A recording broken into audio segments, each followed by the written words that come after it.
Anong mangyayari pag mainit? Natutunaw yung ice cream natin. O, pag kumain ng chocolate, anong mangyayari? Masakit yung ipin. Matatanggal yung ipin.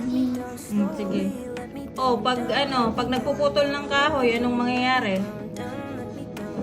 Pag pinutol yung kahoy, anong mangyayari? O, anong nangyayari dyan? Ano yan?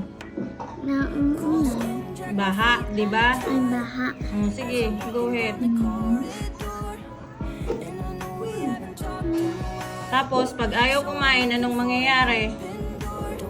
Sasakit yung tiyan. Bakit sasakit yung tiyan? Kasi ayaw kumain. Anong mangyayari pag ayaw kumain? Sasakit yung tiyan. Bakit nga niya. masakit yung tiyan? Kasi hindi kumakain. Lagi pumapayat. Gutom.